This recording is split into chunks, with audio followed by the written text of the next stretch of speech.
You're listening to PageStarter with Lisa Ferland, and I am back today. If you did not have a chance to listen to the latest PageStarter podcast with Rebecca Thorne, please go back and listen to that one. I got so much feedback from you all saying it was a wonderful discussion. So thank you for listening. Thank you for sending in your comments. You can always reach out to me with, what you want to hear more of. If that's something you like, if you want more author interviews, I'm happy to invite more authors to this podcast. I really want this podcast to serve you, to inspire you, and to help you on your writing, publishing, marketing journey, wherever that should be, whether you choose to traditionally publish or self-publish. So one issue is that, self-published authors are never told no, because we are in charge of our own topic that we talk about, ideas that we develop into books, and then how we market those books. So no one is telling us no. The market may say no, like the market may say no. And then indie authors wonder, why my book isn't selling. And my question to them is like, did you do market research before you started your book idea? And so in this podcast today, I'm talking about how to know what is a systematic framework that we can employ as creatives, as people, to see if an idea is worth turning into a book. What steps can we take to make sure that this is an idea worth pursuing so we don't waste a lot of time? And then also, so we have a way forward. So you have a path. I mean, there's like the publication path, the editing, all of that, writing, editing, formatting, publication, marketing. There's all of that. But when it comes to the spark of an idea, how do you know when you're sitting on an idea that's just amazing and is going to really do great and resonate with people? Because it's our job as creatives to come up with these new ideas and to push ourselves in new ways to challenge the status quo. So when you look and someone says, oh, there's no book like mine out there on the market. First off, that's probably not true. There probably is a book like yours. You may just not know it. And then B, if it's not out on the market, is it because it's not a good idea? Is it because, the market won't support that idea? Like there aren't enough interested readers in that idea? Or are you just okay producing it just to, produce your book and not worry about book sales? So there's a lot of things to look at. Okay. So here is this, systematic framework to assess a spark and see if it should become a book or if it should be a blog or a podcast or something like that. Okay, so the first step is concept development. So usually your spark of an idea starts with a what if. Like, for example, what if aliens land and they are activated by noise and they attack by noise. So we all have to be quiet and there's only survivors left and they're living in this silent existence. That's, the quiet place. So that was a spark of an idea. And then they developed it out into an actual story.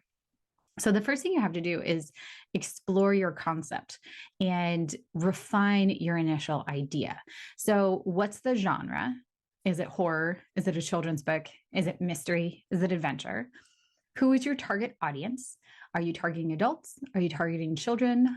Rebecca Thorne and I talked about how middle grade fiction, as popular as it is quite difficult to sell if you are not already in schools because you have to convince the child and the parent to buy the book. So that can be difficult. But anyway, target audience, the overarching theme of your book, and ask yourself what makes this idea unique or compelling for you to write and for anyone to read. If you are not interested in writing it, it's not going to work. It's not going to work. Okay. The next check mark that you need to go through on your framework is market research. Market research is something I always start with all of my authors, regardless of what phase they come to me with, because I need to know how their book fits in the market. I need to see what other projects have happened that are similar, and then do basically competitor analysis of, what are the messages that this market is putting out about books like this. So I understand the framing of it before we even get into the book. And this is stuff that everyone should do before you're publishing your book, so you understand where it fits in the market. So when you're doing market research, you need to really thoroughly conduct market research and understand the landscape of what's already in there. What are people already talking about? What is selling? What is not selling? I would look at some of the traditional books that I have on the shelf, and I will look at them at Amazon and assess their bestseller status a lot of times they're not selling anymore. Like, yes, they were published and I bought them 10 years ago. They're no longer selling. So what is selling currently? Because that is constantly changing. So you have to do market research every single time to see, okay, where would this spark of an idea fit in the trend? And are there any books similar? So identify similar books, evaluate their success, reader demand, market trends. I like to cast away the outliers. Like I get rid of the, the ones that are like insanely popular, because my book's probably not going to be like that. Of course, we're all shooting to be insanely popular, but that's probably not what's going to happen. So I look at sort of the middle of the pack. So I don't look at the people who aren't doing well at all, and I don't look at the people who are doing insanely well.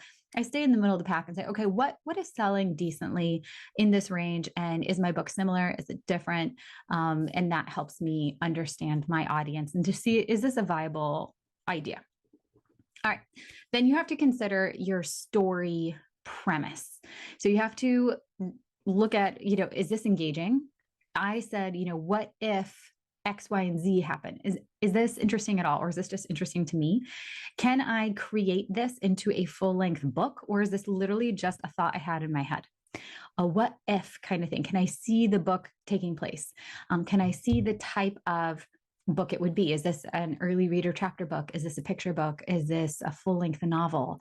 What type of book is this? And then that goes into number 4, which is outline or do a synopsis. And so really start to plot out, who your characters are. What do the chapters look like? How is the story going to progress? So you can kind of see, what type of narrative structure do you want? Do you want first person? Do you want third person? Like, how do you see this happening? And then that will let you evaluate and say like, okay, no, I could definitely see this going. And your brain will really start to get crackling. Number 5 is personal passion and commitment. How committed are you? You are going to be so sick of this book by the time you're done. How committed are you to this book? How much do you love this book? My book, We Walk Through the Forest, is based on the rhyme that I made up when I was out in the forest with my children. So it's beloved to me. It contains, it's not just a book, it is memories of my time with my children when they were young and exploring the forest and really just having adventures every day. So my personal passion, all-time high. My commitment to seeing it through, 150%. So because of that, it makes it so much easier for me to work on the book, continue to find new ways to market it, continue to reach out to people. I have so much passion behind it that fuels a lot. And so you need to assess, how committed are you to this title? If, I spoke with an author friend of mine yesterday, and she's like, look, I'm not here to get rich. Like, I don't really care. I want to put out kid lit that inspires people, that connects with people, and that I enjoy creating. Great. If you know that, and that is your goal, that is your personal goal, then you should look at all of your book ideas with that as the framework and say, it's okay if it's not a bestseller. It's okay if I recoup, $1,000 on this a year. I don't really care. What I want to do is write this story. Then that's what you should do. If you're like, no, I need to make this amount of income and this and this and this, you're going to have a different approach. You're going to need to write to market, assess the trends, and really, model your writing after what's best selling right now. So yeah, just consider all of that. And then the final one is consider the publishing potential. So are you going to pitch traditional outlets? Are you going to self-publish? What are you going to do? If you were to pitch a traditional publication or an agent, if you were to pitch literary agents for this, use that thinking no matter what. So it's a really good exercise to put together your agent pitch, your literary agent pitch, because that will help you outline exactly why your book is unique in this market and why it's so needed. And even if you decide not to traditionally publish, you now have this and you can put it forth on your Amazon sales page, all that. It's already done. It's already written. That's what I did with Walk Through the Forest. I did pitch this to traditional agents, and they're like, yeah, this looks great, but not for us. So, but I already had all of that content ready to go, and I had the passion and the commitment to take it through to see to completion. Okay. So those are the 6 steps. So really, trust your gut on this. It's easy to talk ourselves out of good ideas, but it's also just as easy to pursue ideas that we think are really good, but we haven't put any brakes on the system to be like, hey, is this really good idea? Are books like this selling at all? Do you have an idea of where your book fits in the market? Do you have an idea of how you're going to market this book once you're done? It's really easy to get caught up in the excitement of our next idea and our next idea. And, oh, I want to share this. Oh, I want to do this.